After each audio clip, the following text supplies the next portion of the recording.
Well, hello, everybody. This is Joe Perez, and I am here with Anna J. Walner. She is a native Texan and international best-selling author. She's a Barnes& and Noble bestseller and an Amazon.com bestseller. She's also a multi-award winning author, a publisher, and an executive producer of the Author Library. She's also been featured in File 770, The Nerd Daily, NBC Radio, 104.1 KRBE, and she's been on the cover of Books and Buzz magazine. Welcome, Anna.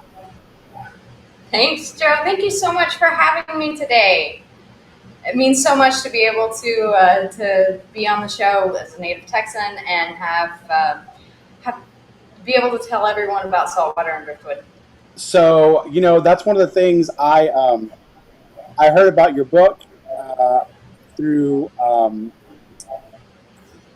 I heard about it, I think through an ad that I saw. No, wait a minute. I saw I saw it through the Texas Monthly. Basically, had an article, and they said your book is the book to read this summer. And I was like, okay, that's pretty big. I mean, I know it's based in Texas, but it's like a national publication, and they're saying that your book is the book to read this summer. Tell me about that. It was absolutely amazing to get that tag. I was tagged on Twitter and it popped up in my notifications, and I was like, "What?" Um, but yes, I'm one. I was listed as one of four books to read this summer, along with a host of other Texas-based events to check out. And it was an amazing thing to see Saltwater and Driftwood be on that list, because it's been a work in progress for nearly a year now that I've been actively working on this project. And the Great Storm of Galveston 1900 has been something that's fascinated me since I was small, since I was a kid. Ever since my dad told me about it, it's been something that I just couldn't get out of my head. So eventually, it came time where I felt as an author that I could write the story, and so I took I took the first steps in that arduous process of putting all of the pieces together, doing the historical research, and building the narrative and the story around the storm. So, you know, after after 100, after 122 years, after the storm, what's people's continuing fascination around the storm and everything that's taken place, that has either come from it or, about the actual events? That is a huge question to answer. So I'll start by saying that I think weather in general, living here in Texas, is something that has always fascinated us. How many of us have been through Hurricane Ike, Harvey, Rita, even Allison? Go go back even further. The Texas coast has been, the place where, you know, along with the entire Gulf, states. But we're very focused on the tropics, and so the fascination with hurricanes and tropical storms in general is something that is just kind of, inside of us, because we're always watching, to see what's coming this way. And I think we actually have something out there now, two somethings that we're currently watching. So the Great Storm of Galveston in 1900 was not a named storm. This was in a time before storms were named, and it changed so many things, not only meteorologically but also economically. So prior to Galveston being the export hub of Texas, it was a town called Indianola, which a lot of people don't know. And Indianola was hit by a hurricane, and the port moved to Galveston. at that time, Galveston and Houston were kind of battling it out over who would be the main export center for cotton, sugarcane, the main exports of Texas at that time. And they were shipped via rail to Galveston. And it was only after the hurricane of 1900 that Houston was able to secure a federal grant to widen and deepen what is now the Houston Ship Channel. So the ramifications of the 1900 storm are just huge. Yeah, and then your book basically that serves as a background to your story. So how does your story and the events of the 1900 storm, how do they how do they intertwine? How are they how are they how are they how do they intertwine? So the story actually follows Clara and the Gladys family. It begins with her granddaughter finding her journal from that time describing the events leading up to the storm and then slightly thereafter. So I got the inspiration for that from my grandmother who lived to be 95, and she said later in life, I wish that I had kept a journal. I lived through so much, the Great Depression, the Cold War, all of these things. And I got to thinking, oh, wouldn't that be amazing to have a journal from that time? And so that's how the story begins. And it follows the Gladys family and specifically the mother's aspirations to climb the social ladder of Galveston. Now, Galveston in 1900, this was the Gilded Age. It was resplendent, and the social hierarchy was something that many people desired to climb, including the fictional family and the fictional mother of the Gladys family. And so she wants for her daughters to attend the debutante galas and the high teas at the Tremont House and all of these things, which Clara is a bit of an independent spirit and doesn't always subscribe to that aspiration that her mother has for her. But it follows her and a romantic storyline as well. And then how the storm came to be. It's told from multiple different points of view from other citizens of Galveston at the time, but the main focus is from Clara's point of view and her sister and her love interest in the story as well. But it really does show how the storm impacted them and changed the lives of Galvestonians forever. And not only that, but it brought down barriers, socioeconomic barriers that were, I think one of my favorite lines in the book is that we were no longer rich, we were no longer poor, we were no longer black, we were no longer white, we were all simply survivors. And it really is a testament to, how Galveston really came together as a community. Now, keep in mind, this is an island that has been completely cut off from the mainland. So there is no help post storm like there is today. And Galvestonians had to band together and take care of their own with the search and rescue and then the inevitable aftermath of dealing with the carnage. Well, how does it feel whenever Jim Controne, the weatherman, the celebrity, basically tweets you and says, "Hey, I can do it." I mean, how does that feel?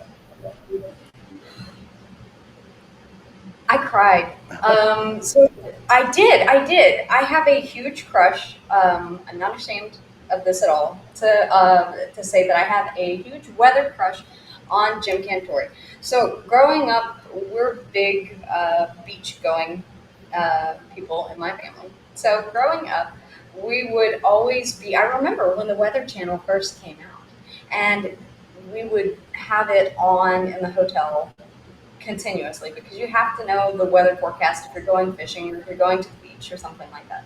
And so a lot of my childhood vacations are associated in some way, shape, or form with the Weather Channel. And Jim Cantori was one of the people that was first on the Weather Channel. I have always followed him.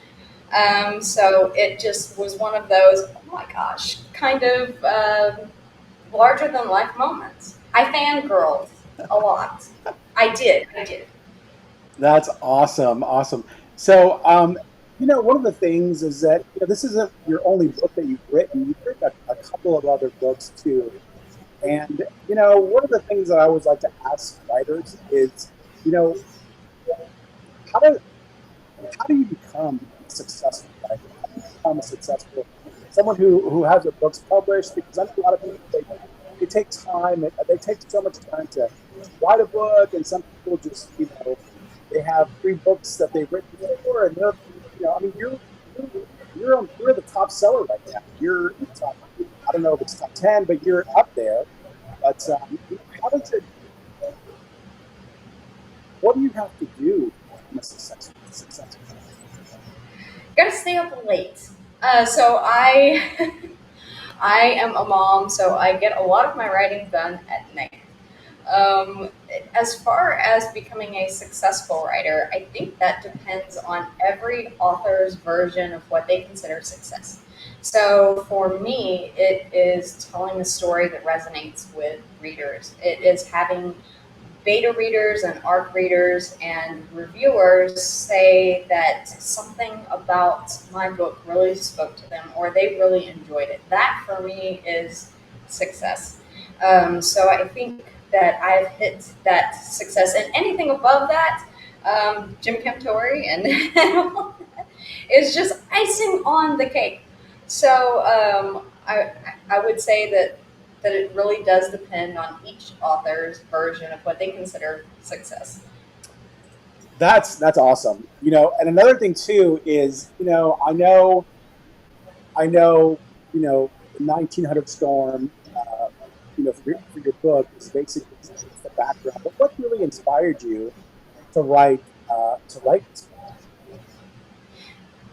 Hearing the story growing up, I went to I've always had a fascination slash fear of weather. So growing up as a child, I had this completely irrational fear of tornadoes on a clear blue day. And my school counselor suggested that I research weather and to kind of demystify why I was so, to find out the how and the why behind tornadoes and things like that, so that maybe it would reduce that fear. And by doing so, I actually developed a fascination with weather. And then my father told me about the 1900 hurricane. So I went to the Wikipedia of the time, which anyone that is, I was born in the 80s, so that meant the card catalog at the local library. And there was very few, there was there's very few pieces of information that I could find on the actual storm. Some microfiche, mostly encyclopedia articles, but I devoured everything that I could find. And then I stayed up with it, as technology came along, we had the internet. And then the Weather Channel did a fantastic program, When Weather Changed History, a documentary that I've watched countless times. And yeah, I'm just anything 1900 hurricane related because it's not a topic that's oftentimes covered, and I think that it should be more. I think a movie should be made about it. I think I really, really do. It's just, it seems to have been lost to time. And that really saddens me because it's been so long ago that people have started to forget. And I wanted to kind of bring it back into the forefront of people's minds. That's awesome. That's awesome, and I cannot wait to start reading your book. I love the, that time. and I love reading about the storm and, you know, kind of having the storm as part of the background of your story. I really am very excited to read it. So tell people where they can go ahead and either buy your book, purchase your book, download your book. Where can they go and find it? Absolutely. So it is available in paperback everywhere that you can buy books: Amazon, Barnes and Noble, Walmart, Target. It's available online, and on ebook, it is available wide as well. So Rakuten Kobo, Nook, all of that information is on my website, annajwalner.com, or just search for the book Saltwater and Driftwood wherever you like to buy books. It's available internationally, globally. That's awesome. So, and if people want to follow you on social media, where can they find you? Because I'm sure you've got something brewing up. You've got probably your next project kind of brewing in your head. So, where can they find you on social media? I'm on Facebook, Instagram, TikTok, Twitter, everywhere at Anna J. Walner. Awesome, awesome. Thank you so much for coming on and talking about your book. Like I said, I'm super excited because when I read that article in Texas Monthly, I'm going to take what they said and buy your book and definitely I screamed. do what? I screamed when I saw that. You know what? If they ever mentioned me, I would probably do the same because it's a big deal, and hopefully you have much more success and more people read your book. But we're really excited to check it out, and good luck with everything else you do. Thank you so much for having me on today, Joe. It was an absolute pleasure to get to talk with you. Awesome, awesome. Well, stay cool and stay out of the sun. Bye. It is 110 degrees outside, and hopefully we'll be able to talk soon, and hopefully talk with you about the next one. I would absolutely love that. All right. Thank you again. All right. Have a great day. All right, you too. Bye.